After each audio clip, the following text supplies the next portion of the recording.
Howdy modeling fans, this is your old modeling buddy Brian here with not an actual episode of Boss Builds, but a Boss Builds of the future, Boss Builds to come. This is, as you can probably see and read right there, it's the Tamiya kit of the Type 10 main battle tank. Now this kit's coming out, I think it's going to be released by Tamiya in July 17th. Well, today is June 20th, Brian.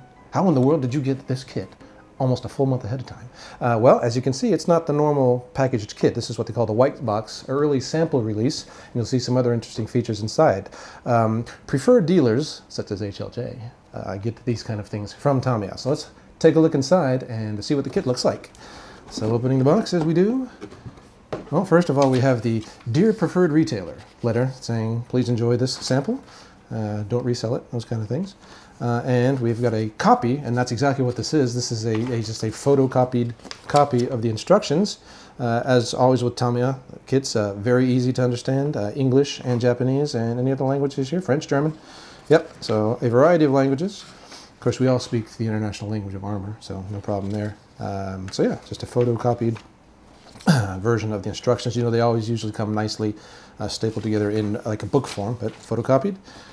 This is the standard information insert about the actual tank itself that Tamiya usually includes, and also it's in multiple languages, English, Japanese, German, and French, and maybe some others. And this is the color plate they give you. It's got decals for 3 versions? Yeah, 3 versions. All basically Fuji School type things. Always Armor Division, Fuji School. Another school unit. So the tank is brand new, of course. It was put in place in 2010, hence the Type 10. And so still a lot of training going on. So you get this. And this will be a nice glossy printed thing when that comes out, when the real kit comes out.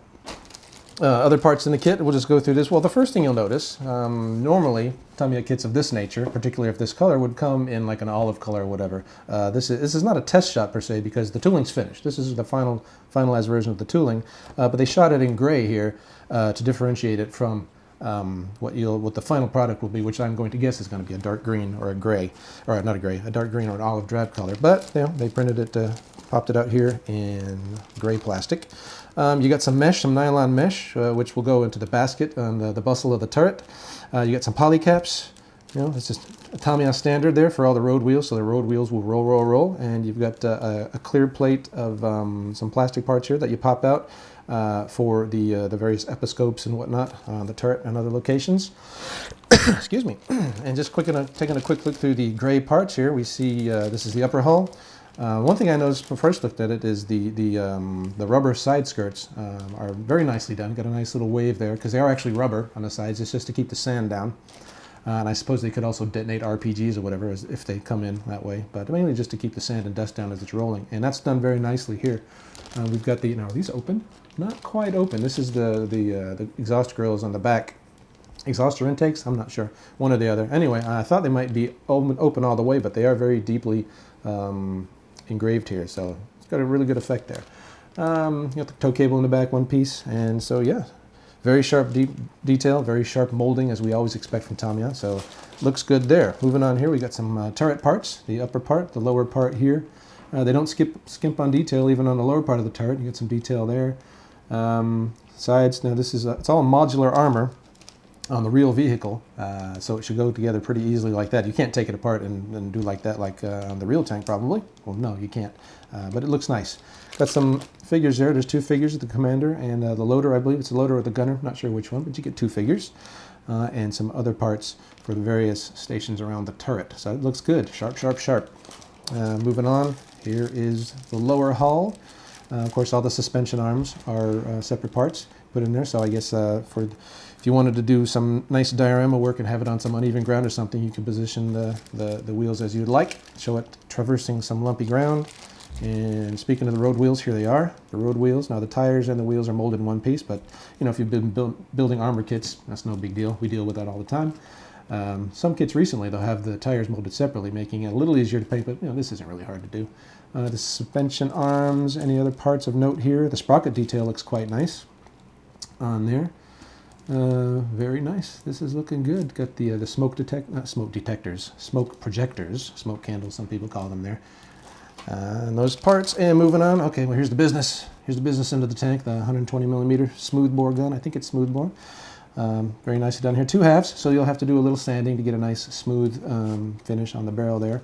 And the aforementioned turret bustle parts here look like they'll go together pretty easy. And then you use parts of the nylon netting, which I put somewhere in there, in the bottom and around the bottom edges of that.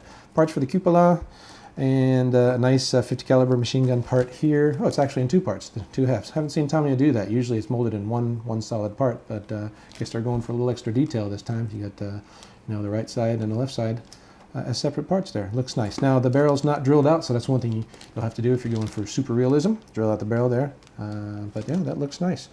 And moving on to the last important part of the kit, the tracks. Now they're supplied in this kit as a flexible, one-piece flexible belts. But the detail is just amazing on these things. I had one person chime in on one of the videos about this, saying, yeah, it's 2013, what the heck's Tamiya doing putting rubber belt tracks in a kit in 2013? Everybody else is doing Indy Links and Indy Link this and that, but man, these are just beautiful. And as I pointed out, I think in other videos about the Type 10, if you watch my other series, number one, you can't even hardly see the tracks. And one of the main points for me anyway as an armor modeler is getting the sag you see on a lot of the World War II vehicles or whatever, and that's difficult to replicate with belts. You kind of need to use the Indy Links to get a nice sag like that. But these are what are called live tracks. They've got a little bit of tension built into them, so they don't want to lay flat. They always kind of want to curl up, so when they're on the vehicle themselves, you'll never see any sag in any case. And besides that, you can't even see where the sag would be anyway, as I try to awkwardly show you this thing here. And the detail is just spectacular on these. Now these replicate the non-rubber block, just the regular steel tracks on there, so you don't have the rubber on there. But I mean, you can see through them. They've got, there's separate spaces in between all the links there. It represents the double pin style track there. So these are just absolutely excellent detailed tracks. And there will be some sets coming out, Indy Link tracks, for people who are just nuts and want to go crazy and have the Indy Link tracks there. It'd be good for doing dioramas or stuff if you want to show the guys changing tracks out or what not. But if you just want to build the tank with all the tracks on, I think these are just excellent. I certainly wouldn't want to spend all the time trying to put a set of Indy Links together for this kit when these are just absolutely beautiful, as they are. The last little bit here, just a couple of decals, as I mentioned before. It's got decals here for 3 different versions, all which are apparently armor school divisions, where people are learning how to drive and fight. In this, the Type 10 main battle tank. So we just wanted to show you guys what we got in the mail today. This did come in the mail from Tamiya today. And again, this kit is going to be released on July 17th, 2013.